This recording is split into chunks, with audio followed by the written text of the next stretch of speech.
So cuties, today మేము చిన్న work ఉండే అలా బయటికి వచ్చేసాము. ఇప్పుడు మా మమ్మీకి డామినోస్ కి తీసుకొని వచ్చేసాను. తను ఎప్పుడు పిజ్జా తినలేదు, నేను ఇంట్లో చేసిన పిజ్జానే తిన్నది. సో ఫుల్ ఎక్సైటింగ్ గా ఉంది, నాకు అర్థమైపోయింది. నా క్యూట్ సబ్స్క్రైబర్స్ కి హాయ్ చెప్తుంది. సో మీరు కూడా హలో చెప్పండి కామెంట్స్ లో. ఎప్పుడెప్పుడు వస్తుందా అని వెయిట్ చేస్తున్నాను.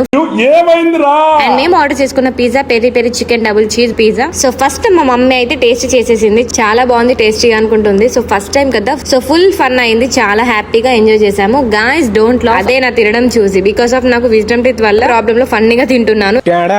ఎట్లా చాకో లావా కేక్ టేస్ట్ చేసాము, నాకు ఫేవరెట్ అన్నమాట. యాక్చువల్లీ మేము వెళ్ళింది ఎర్రటి ఎండలో ఆఫ్టర్నూన్ 2 o'clock కి. ఎవ్వరు లేరు, జస్ట్ మేమే ఉన్నాం ఇక్కడ.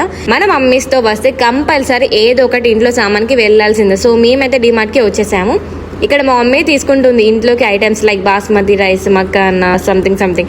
సో మకానా అంటే గుర్తొచ్చింది, మదర్స్ కి ఒక హెల్తీ రెసిపీ చెప్తాను నెక్స్ట్ వ్లాగ్ లో. నేనేం చేయాలో తెలియక ఇక్కడ టైం పాస్ చేస్తున్నాను, తిరుగుతున్నాను అటు ఇటు. అండ్ నేను ఒక్కటే చెప్తా, మనం ఎలాగో ఎంజాయ్ చేస్తాము, లైక్ ఫ్రెండ్స్ తో ట్రావెలింగ్ అయినా, రెస్టారెంట్స్ అయినా, పార్టీస్ అయినా, మూవీస్ అయినా, అది ఇది ఏదో ఒకటి. ఒక్కసారైనా ఇలా మీరు కూడా బయటికి తీసుకెళ్ళండి మీ మదర్స్ ని, వాళ్ళు చాలా హ్యాపీగా సాటిస్ఫై అవుతారు. అండ్ వాళ్ళు చెప్పరు తీసుకెళ్ళండి మమ్మల్ని కూడా అని, కానీ మనమే వాళ్ళని తీసుకెళ్ళాలి, గుర్తు పెట్టుకోండి ఇది ఒక్కటి. ఇక బిల్ కౌంటర్ కి అయితే వచ్చేసాము. బిల్ ఎంత అయిందో ఒకసారి కామెంట్ చేయండి. అటు ఇటు తిరుగుతూనే ఇంత కొనేసామా అని షాక్ లో ఉండిపోయాము. లాస్ట్లీ డీమార్ట్ ఐస్ క్రీమ్ తినేసి రిటర్న్ అయిపోయాము. క్యూటీ సబ్స్క్రైబ్ చేసుకోండి మరి. అవును, ఇంతకి నా క్యాప్ ఎలా ఉంది?